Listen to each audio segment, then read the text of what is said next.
Salut les petits légumes, est-ce que vous poussez bien? Aujourd'hui, petit itinéraire technique sur la cougourde. En fait, la cougourde, c'est juste un autre mot pour dire courge. C'est juste un cucurbitacé quoi. Les courges sont originaires d'Amérique centrale.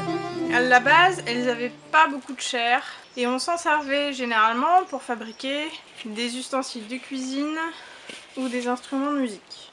D'où la cougourde. Mais c'est qu'après son introduction en Europe que les variétés vont être croisées, sélectionnées et qui vont donner la courge qu'on connaît aujourd'hui, la courge alimentaire.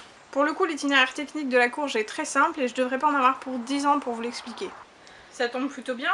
T'avais pas trop envie de te casser la tête pour la vidéo, hein, feignasse? D'abord, on plante les graines.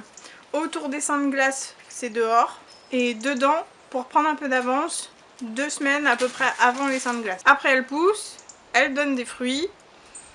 Quand la plante, elle est toute séchée, et ben on récolte à partir de mi-octobre, début novembre. Après, il n'y a plus qu'à les cuisiner. T'abuses pas un peu là, franchement. Après, je peux vous donner quelques tips supplémentaires si vous voulez. Bah ouais, quand même, bosse un peu là. Tout d'abord, vous avez le choix de faire des semis en godet ou tout simplement des semis directs en pleine terre. Ça dépend quel soin vous avez envie de leur mettre et à quel moment vous faites vos semis. Comme je l'ai dit, avant les seins de glace, vous allez les faire en godet bien à l'intérieur, bien au chaud pour que ça germe correctement. Après les seins de glace, quand vous êtes sûr que ça ne gèle plus, quand ça ne gèle plus, quand vous êtes sûr que ça ne gèle plus après les seins de glace, vous pouvez les mettre directement dehors, ça ne pose aucun souci. L'avantage du godet, c'est qu'on gère très bien la levée, le nombre de plants et tout. En semi-direct, bon bah ça peut foirer. Ça peut devenir l'anarchie si on met 8 graines à chaque endroit. Quand on fait du semi-direct, on met 2 à 3 graines tous les 80 cm sur le rang.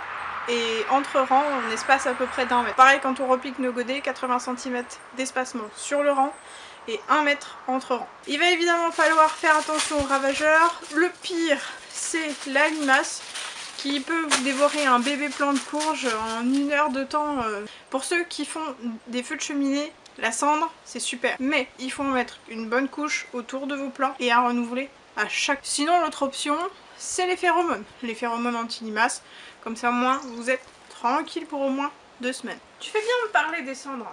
Parce qu'il y a un gros avantage à mettre de la cendre pour me protéger des limaces, c'est que la cendre est très riche en azote, donc elle me nourrit très bien. Quand les graines ont levé ou qu'on repique nos godets, il va falloir pailler à fond, c'est super important. Comme tout légume qui se respecte, la courge a du mal à pousser quand elle a trop de concurrence au niveau des adventices. Donc vous avez plusieurs options. J'en ai choisi 2 qui me semblent les plus simples et les plus adaptées. La première, c'est le paillage. Donc paillage avec de la paille, du foin, avec de la tonte de gazon, ce que vous voulez. Sinon vous avez l'autre option, celle que j'utilise personnellement qui me simplifie vraiment la vie, c'est la bâche tissée. J'en utilise des 1 mètre de large que je juxtapose les unes à côté des autres. Et entre les bâches, je plante mes courges. Ça me simplifie la vie. Et je gagne mon temps et mon argent puisque j'évite de faire des trous dans mes bâches, ce qui fait que du coup elles dureront plus longtemps et elles sont plus faciles à ranger puisqu'elles sont moins larges. On est d'accord qu'une bâche d'1 mètre de large sur 10 mètres de long, c'est quand même vachement plus facile à plier et à ranger qu'une bâche de 5 mètres de large sur 30 de long. Je dis ça, je dis rien, vous faites ce que vous voulez. Petite parenthèse, cette technique fonctionne également pour tous les légumes d'été. Tomates, aubergines, courgettes, poivrons. Et tous les légumes que vous pouvez faire pousser en un seul rang. Ça, j'ai tout pour grossir. Bon, en vrai, il n'y a pas grand chose de plus à vous dire sur la courge et sur l'itinéraire technique de la courge.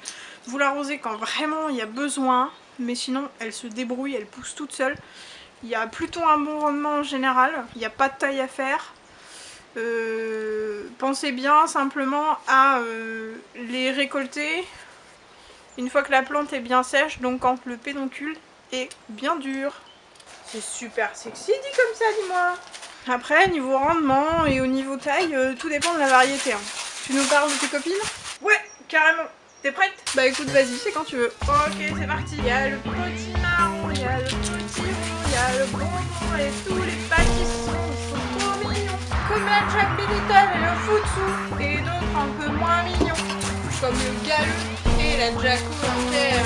Il y en a plein aussi qui finissent en I comme la sucrine du Beryl, le petit curry, le bleu de Hongrie, la plaine de Napoli et la spaghetti. Il y a aussi la butternut, la musquée de Provence et près de 800 variétés de coffee. Est-ce que vous avez le même goût toutes d'ailleurs?